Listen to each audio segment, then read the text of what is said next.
Hello guys, welcome to my YouTube channel Hindi sector का। मैं आप सबका मेरे यूट्यूब चैनल में स्वागत करता हूँ। आज हम पढ़ेंगे क्लास 12 बायोलॉजी का chapter number 3 that is human reproduction का पार्ट 2। ठीक है, जिसमें हम पढ़ेंगे फीमेल रिप्रोडक्टिव सिस्टम। देखो, अब इस पार्ट में मैं मेल रिप्रोडक्टिव सिस्टम में जो पढ़ा था कि हमारा स्पर्म बन के प्रिपेयर हो चुका है, कैसे वो सब मैं आपको बता चुका हूँ। ठीक है, अब मैं डायरेक्ट इस स्टेप पे आऊँगा। सबसे पहले मैं बताऊँगा तुमको कि ओवम कैसे बनता है या फिर फर्टिलाइज्ड एग कैसे बनता है जिसके साथ स्पर्म फर्टिलाइजेशन करेगा। पहले वो देखते हैं। तो देखो, ये होता है फीमेल रिप्रोडक्टिव सिस्टम, जिसमें फिलहाल हमें इस पार्ट पे ध्यान देना है। यहाँ पे ये पूरी की पूरी ट्यूब फैलोपियन ट्यूब कहलाती है, जिसमें ये वाला पार्ट इस्थमस, ये वाला एम्प्यूला, ये वाला इनफंडिबुलम कहलाता है।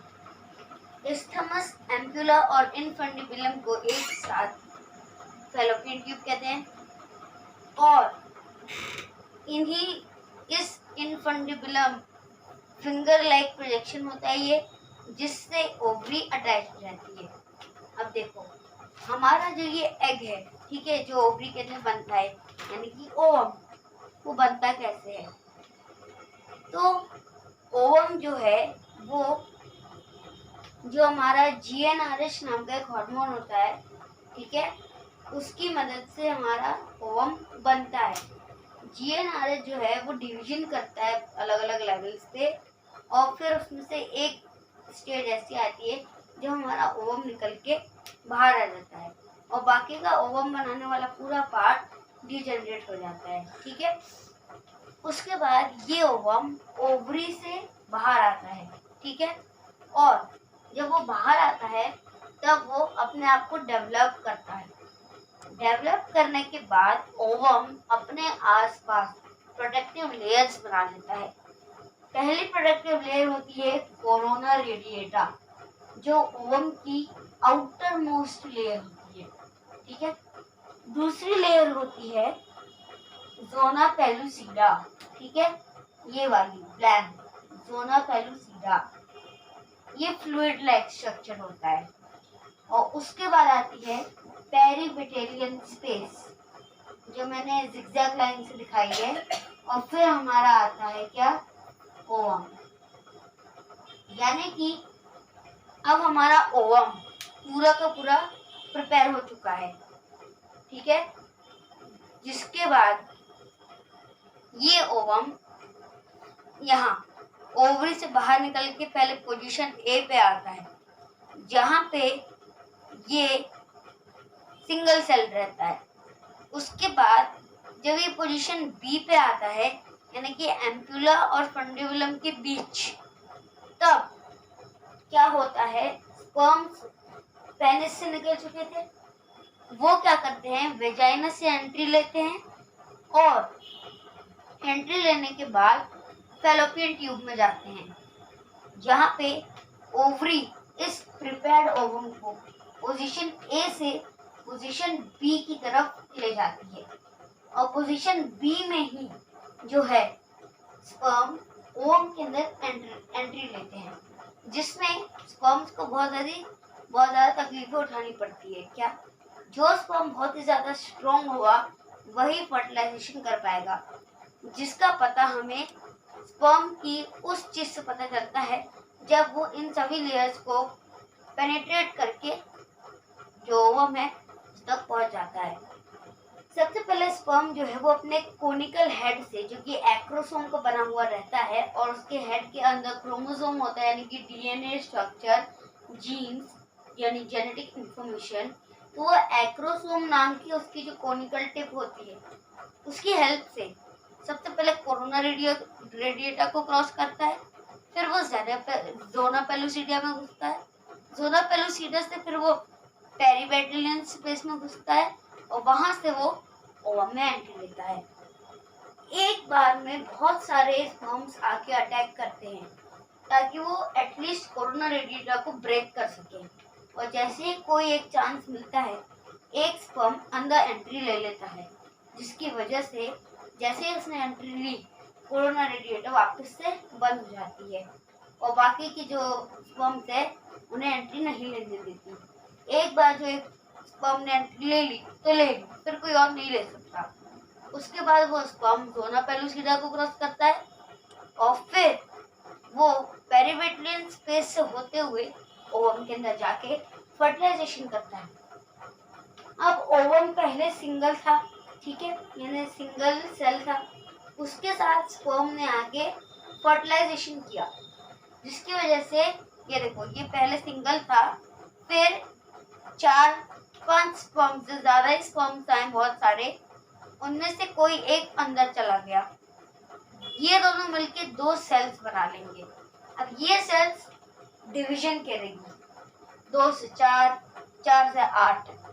जब इस सेल का 8th स्टेज आ जाएगा, यानी कि जब ये सेल डिवाइड होके टोटल 8 सेल्स में डिवाइड हो जाएगी, तब उस स्टेज को मॉर्यूला कहेंगे।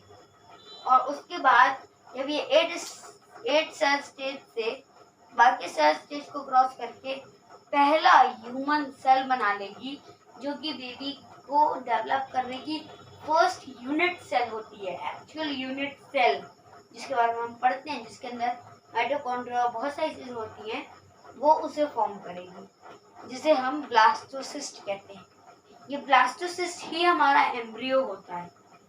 ये एम्ब्रियो बाद में, जब तक ये प्रोसेसेस होते हैं, ओवम की पोजीशन धीरे धीरे चेंज होने लगती है।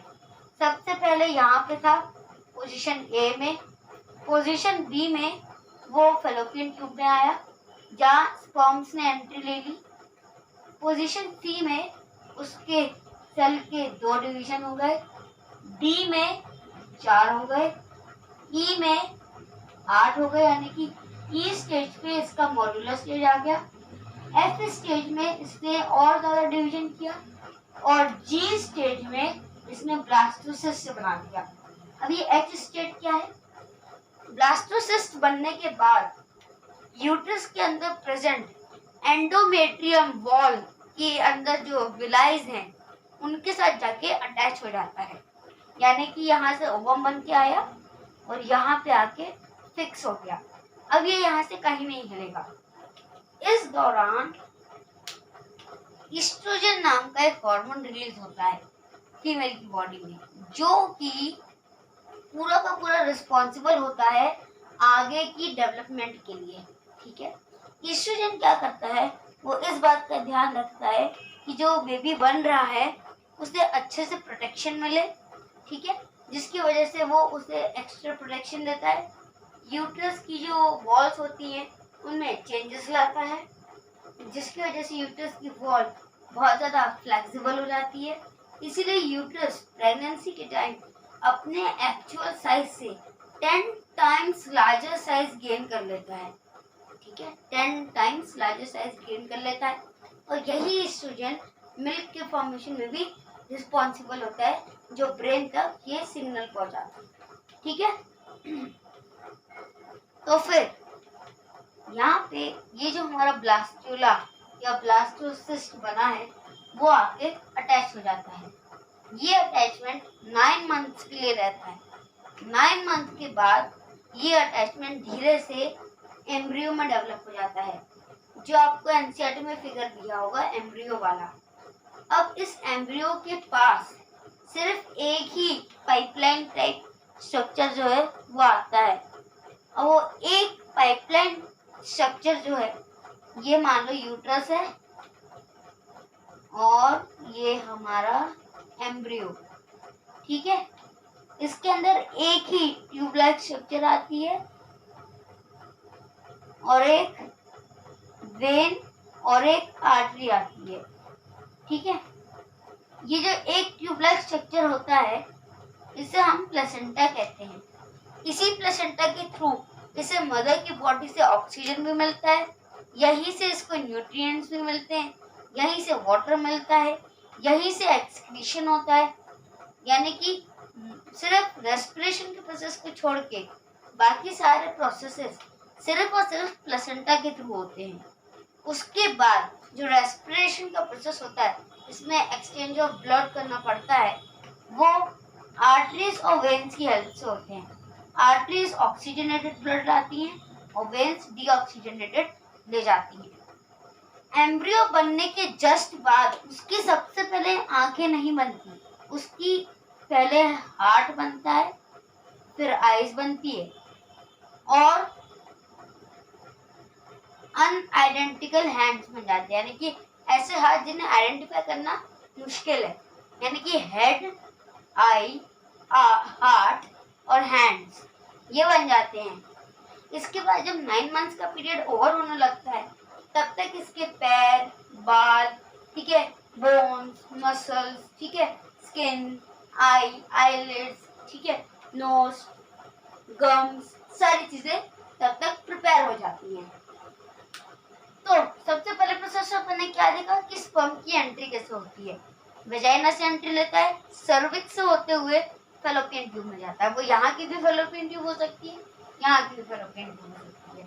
फैलोपियन ट्यूब में जब स्पर्म आता है, उसके पहले ओवम प्रिपेयर्ड रहता है, जिसके लिए ओवम GnRH नाम के हार्मोन की हेल्प से बनता है, जिसमें ओवम बनने के बाद अपने आसपास productive layer corona radiata number 1, zona pellucida second और पेरीवेटलाइन स्पेस थर्ड, इन 3 लेयर्स को डेवलप करता है। जब यूट्रस हमारे ओवम को रिलीज करता है, तब पोजीशन ए में उसमें एक ही न्यूक्लियस होता है।